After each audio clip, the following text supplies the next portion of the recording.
Hello, this webinar is titled The Statue of Liberty, Its Symbolism and Meaning, and we'll do a walkthrough of the different parts of the statue and learn about their symbolism, but first let's hear from the visionary founders. This statue, symbol of liberty, tells us at one and the same time that liberty lives only through truth and justice, light and law. The sculptor said this: "The colossal statuary does not consist simply in an enormous statue. It ought to produce an emotion in the breast of the spectator, not because of its volume, but because its size is in keeping with the idea that it interprets, and with the place with which it ought to occupy. Liberty is a big deal." And they knew that what made American liberty a big deal were the truths that could be found in the Declaration of Independence. Therefore, at the original concept of this project, the idea is that this statue would be given to the United States on the 100-year anniversary of the Declaration of Independence. That same year and same day that the Liberty Bell was rung, and on the Liberty Bell this ancient verse is emblazoned on the side of the bell: "Proclaim liberty through all the land, and to all the inhabitants thereof." They realized that the Declaration of Independence held some profound truths, that liberty is a God-given gift to the people, not a gift of government, that government's role is to protect that gift.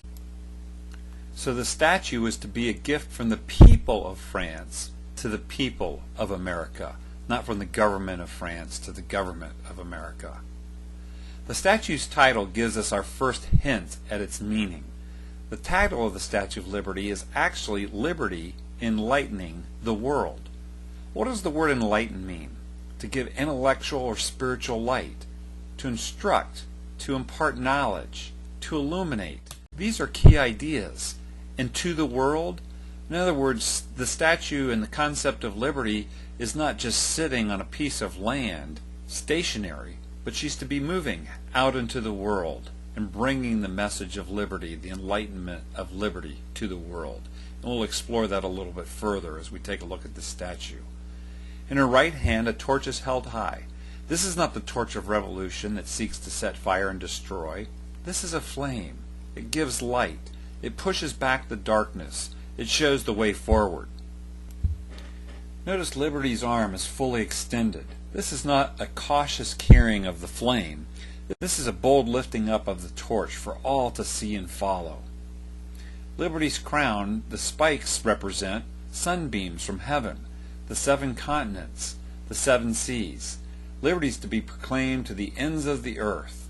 The official librarian of the National Monument says the crown is a halo or nimbus showing that liberty is divine, and that reinforces what we've already discussed so far, and is to go out into the 7 seas and the 7 continents of the world.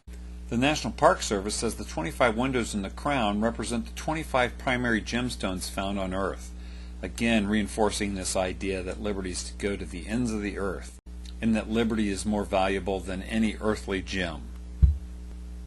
Liberty's face, it's determined, resolved, unthwarted, serious, purposeful, and steadfast, showing the hard work and determination of liberty.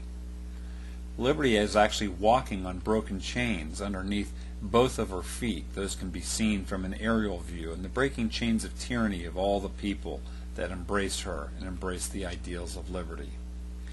As we've made mention of, liberty is also facing outward, not toward New York, but out toward the world, again reinforcing the name and title of the statue, Liberty Enlightening the World. Liberty is also moving, and people don't perceive this or pick up on it, but Liberty's not standing still. Look at her right heel. It's lifted, and she's moving forward out into the world, again reinforcing this idea of enlightening the world. Liberty's tablet is held in her left hand. Bart Hoadley, the sculptor, thought that the stone tablet that she was holding in her hand should represent the tablets of the law that Moses brought down from the mount in the same fashion. In fact, one of the early designs was in the shape of those stone tablets. The tablet's angled in such a way that it's both facing upward to take in the light of heaven, but it's facing outward to be shared with the world. It's being held firmly and safely because it's to be protected. Taking a closer look at the tablet, we see that it's in the shape of a keystone with the top 2 corners notched out. A keystone is a central stone at the summit of an arch or other building structure that locks the whole thing together. It's the central principle of a system in which all else depends. As we learn more deeply about this, we find on the keystone the date July 4th, 1776. That's the day of the Declaration of Independence, not the Constitution, interestingly enough.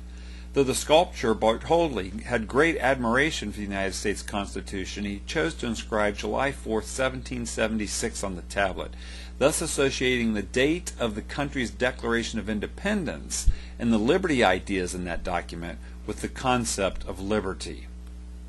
The letters are also raised rather than engraved, as if they have life as they come out of the Declaration. So we've seen the Declaration reinforced in the date that the statue was supposed to be given to the United States and what she's holding in her hands.